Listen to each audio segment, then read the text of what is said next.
Hi everyone welcome back.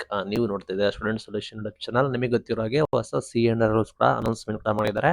ನೇಮಕಾತಿ GPSTR HSTR PSTR ಯಾವಾಗ ಶುರು ಆಗುತ್ತೆ, ಲೇಟೆಸ್ಟ್ ಅಪ್ಡೇಟ್ ಕೂಡ ಏನು, ಸರ್ಕಾರದ ಮಾಹಿತಿ, ಕೋರ್ಟ್ ರೂಲ್ಸ್, ಕೋರ್ಟ್ ಆದೇಶ, ಅದ್ರ ಬಗ್ಗೆ ಎಲ್ಲ ಸಂಪೂರ್ಣ ಮಾಹಿತಿ ಅಂತ ತಿಳಿಸ್ಕೊಡ್ತೀನಿ. ನೇಮಕಾತಿಗೆ ಗ್ರೀನ್ ಸಿಗ್ನಲ್ ಸಿಕ್ಕಿದೆ ಏನು ಅಂತ. ಚಾನಲ್ಗೆ ಸಬ್ಸ್ಕ್ರೈಬ್ ಆಗಿ, ವಿಡಿಯೋ ಇಷ್ಟ ಆದರೆ ಲೈಕ್ ಮಾಡಿ. ನಿಮಗೆ ಗೊತ್ತಿರೋ ಹಾಗೆ ಸಾಕಷ್ಟು ನೇಮಕಾತಿಗಳು ಕೂಡ ಪೆಂಡಿಂಗ್ ಆಗಿದ್ದಾವೆ. ಸರ್ಕಾರ ಈಗ ಮತ್ತೆ ಡಿಲೇ ಆಗುತ್ತೆ ಅಂತ ಹೇಳಿ ನಿಮಗೆ ಆಲ್ರೆಡಿ ಮಾಹಿತಿ ಕೂಡ ಬಂದಿದೆ ಅನ್ಕೋತೀನಿ. ನಾನು ಕೂಡ ನಿಮಗೆ ವಿಡಿಯೋ ಮಾಡಿ ತಿಳಿಸ್ಕೊಟ್ಟಿದ್ದೀನಿ. ನೇಮಕಾತಿ ಡಿಲೇ ಆಗುತ್ತೆ. ಸದ್ಯದ ಮಟ್ಟಿಗೆ ನಿಮಗೆ ಸಿ ಅಂಡ್ ರೂಲ್ಸ್ ಕೂಡ ಬಂದಿದೆ ನಿಮಗೆ. ಅದರಲ್ಲಿ ನಿಮಗೆ ಒಂದು ಮಟ್ಟದಲ್ಲಿ ಖುಷಿ ಸಿಕ್ಕಿದೆ, ಒಂದು ಮಟ್ಟದಲ್ಲಿ ನಿಮಗೆ ಗ್ರೀನ್ ಸಿಗ್ನಲ್ ಸಿಕ್ಕಿದೆ ಅಂತ ಹೇಳ್ಬೋದು.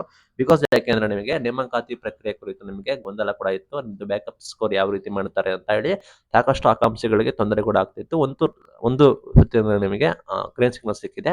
ಸಿ ಅಂಡ್ ರೂಲ್ಸ್ ನಿಮಗೆ ಅಫಿಷಿಯಲ್ ಆಗಿ ಬಂದ್ರೆ ನಿಮಗೆ ಅದು ಬಂದ್ಬಿಟ್ಟು ವೆರಿ ವೆರಿ ಇಂಪಾರ್ಟೆಂಟ್ ಕೂಡ ಆಗಿರುತ್ತೆ. ನಿಮಗೆ ಸಿ ಅಂಡ್ ರೂಲ್ಸ್ ಅಂತಿಮವಾಗಿ ಬಂದ್ರೆ ಒಂದು ನೇಮಕಾತಿಗೆ ಗ್ರೀನ್ ಸಿಗ್ನಲ್ ಸಿಕ್ಕ ಹಾಗೆ. ಸಿ ಅಂಡ್ ರೂಲ್ಸ್ ಕಂಪಲ್ಸರಿ ಬರಬೇಕು, ನಂತರ ನಿಮಗೆ ನೇಮಕಾತಿಯನ್ನ ಪ್ರಕ್ರಿಯೆ ಶುರು ಮಾಡೋದು. ಆದರೆ ಇಲ್ಲಿ ಮೇನ್ ಥಿಂಗ್ ಏನಾಗಿದೆ ಅಂದ್ರೆ ನಿಮಗೆ ಗೊತ್ತಿರೋ ಹಾಗೆ ಕೋರ್ಟ್ ಅಲ್ಲಿ ಸ್ಟೇ ಸಿಕ್ಕಿದೆ. ಲೈಕ್ ಕೋರ್ಟ್ ಬಂದ್ಬಿಟ್ಟು 56% ಅಲ್ಲಿ ನಿಮಗೆ ನೇಮಕಾತಿ ಮಾಡೋದಕ್ಕೆ ಒಪ್ಪಿಗೆಯನ್ನು ನೀಡಿಲ್ಲ. 50% ಅಲ್ಲಿ ಬೇಕಾದ್ರೆ ನೀವು ನೇಮಕಾತಿಯನ್ನು ಕೂಡ ಮಾಡಿ ಅಂತ ಹೇಳಿದೆ. ಬಟ್ ಸರ್ಕಾರ ಅದನ್ನ ನಿರಾಕರಣೆ ಕೂಡ ಮಾಡಿದೆ. ಸರ್ಕಾರದ ಮಾಹಿತಿ ಪ್ರಕಾರ ಸರ್ಕಾರ ನೇಮಕಾತಿಯನ್ನ ಶುರು ಮಾಡೋದಿಲ್ಲ. ಆಲ್ರೆಡಿ ಅದು ಡಿಲೇ ಕೂಡ ಆಗುತ್ತೆ. ಆ ನಿಟ್ಟಿನಲ್ಲಿ ಸಿವಿಲ್ ಹುದ್ದೆಗಳಿಗೆ ಯಾವೆಲ್ಲ ಇದಾವೆ ಅದಕ್ಕೆ ನಿಮಗೆ 5 ವರ್ಷ, ನಿಮಗೆ ಮ್ಯಾಕ್ಸಿಮಮ್ ನಿಮಗೆ 5 ವರ್ಷ ವಯೋಮಿತಿ ಸಡಿಲಿಕೆ, ಏಜ್ ರಿಲ್ಯಾಕ್ಸೇಷನ್ಸ್ ಕೂಡ ತರ್ತಾ ಇದ್ದಾರೆ. ಅಂದ್ರೆ 5 ವರ್ಷ ನಿಮಗೆ ಏಜ್ ರಿಲ್ಯಾಕ್ಸೇಷನ್ ಇರುತ್ತಂತೆ. ಆನಂತರ ನೀವು ಟಿಲ್ 2027ರವರೆಗೆ ನಿಮಗೆ, ಅಂದ್ರೆ ನೆಕ್ಸ್ಟ್ ಇಯರ್ ವರೆಗೆ ನಿಮಗೆ ಯಾವೆಲ್ಲ ನೋಟಿಫಿಕೇಶನ್ ಕೂಡ ಆಗುತ್ತೆ, ಆ ನೋಟಿಫಿಕೇಶನ್ಗೆ ಎಲ್ಲ ಕೂಡ ಏಜ್ ರಿಲ್ಯಾಕ್ಸೇಷನ್ ಕೂಡ ತರ್ತಾರಂತೆ. ಅದು ತಯಾರಿ ಕೂಡ ಮಾಡ್ತಾ ಇದ್ದಾರೆ. ಈ ಕಡೆ ಉದ್ಯೋಗಾಕಾಂಕ್ಷಿಗಳು ನಾವು ಪ್ರತಿಭಟನೆ ಕೂಡ ಮಾಡ್ತೀವಿ ಅಂತ ಕೂಡ ಹೇಳಿದ್ದಾರೆ. ಕೋರ್ಟ್ ಬಂದ್ಬಿಟ್ಟು 50% ಒಪ್ಪಿಗೆ ನೀಡಿದೆ, 56% ಒಪ್ಪಿಗೆ ನೀಡಿಲ್ಲ. ಅದು ಸುದ್ದಿ ಇನ್ನು ಕೂಡ ಡಿಲೇ ಕೂಡ ಆಗುತ್ತೆ. ಆ ನಿಟ್ಟಿನಲ್ಲಿ ನಮಗೆ ಆದಷ್ಟು ಬೇಗ ಮಾಡಿ. ನಮಗೆ ಸಮಸ್ಯೆ ಕೂಡ ಆಗಿದೆ, ನಾವು ಕಂಗೆಟ್ಟೋಗಿದ್ದೀವಿ. ವರ್ಷಾನುಗಟ್ಟಲೆಯಿಂದ ನಮಗೆ ನೋಟಿಫಿಕೇಶನ್ ಕೂಡ ಆಗಿಲ್ಲ ಅಂತ ಹೇಳಿ ಅಭ್ಯರ್ಥಿಗಳು ಆತಂಕವನ್ನು ವ್ಯಕ್ತಪಡಿಸಿದ್ದಾರೆ.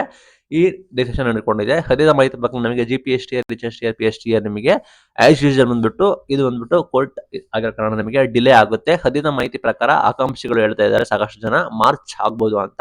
ಬಟ್ ಕ್ಲಾರಿಟಿ ಇಲ್ಲ, ಮಾರ್ಚ್ ಆಗುತ್ತಾ ಜೂನ್ ಆಗುತ್ತಾ ಅಂತ. ಬಿಕಾಸ್ ಈ ಗೊಂದಲ ಎಲ್ಲ ಮುಗಿಬೇಕಾಗುತ್ತೆ, ಸುಪ್ರೀಂ ಕೋರ್ಟ್ ಅಲ್ಲಿ ಹಿಯರಿಂಗ್ ಆಗಬೇಕಾಗುತ್ತೆ, ಸರ್ಕಾರದ ನಿಯಮ ಬರಬೇಕಾಗುತ್ತೆ. ಏನ್ ಡಿಸಿಷನ್ ತೆಗೆದುಕೊಳ್ತಾರೆ ಅಂತ ಕಾಯ್ದು ನೋಡೋಣ. ಸದ್ಯದ ಮಾಹಿತಿ ಪ್ರಕಾರ ನಿಮಗೆ ಡಿಲೇ ಆಗುತ್ತೆ. ಆಕಾಂಕ್ಷಿಗಳು ತಯಾರಿ ಮಾಡ್ಕೊಳ್ಳಿ. TET ಕೂಡ ಬರುತ್ತೆ ಅಂತ ಹೇಳ್ತಾ ಇದ್ದಾರೆ. ಬರೆಯೋರು TETಗೆ ತಯಾರಿ ಮಾಡ್ಕೊಳ್ಳಿ. ಆಕಾಂಕ್ಷಿಗಳು ಪರೀಕ್ಷೆಗೆ ತಯಾರಿ ಮಾಡ್ಕೊಳ್ಳಿ. ಖಂಡಿತ ನಿಮಗೆ ನೇಮಕಾತಿಯನ್ನು ನಾವು ಮಾಡೇ ಮಾಡ್ತೀವಿ ಅಂತ ಸರ್ಕಾರ ಹೇಳಿದೆ. ಬಟ್ ಡಿಲೇ ಆಗುತ್ತೆ. ಬಟ್ ಡಿಲೇ ಆದ್ರೂ ಕೂಡ ನಿಮಗೆ ನೇಮಕಾತಿ ಖಂಡಿತ ಆಗಿ ಆಗುತ್ತೆ. ಇದು ಇವತ್ತಿನ ವಿಡಿಯೋ.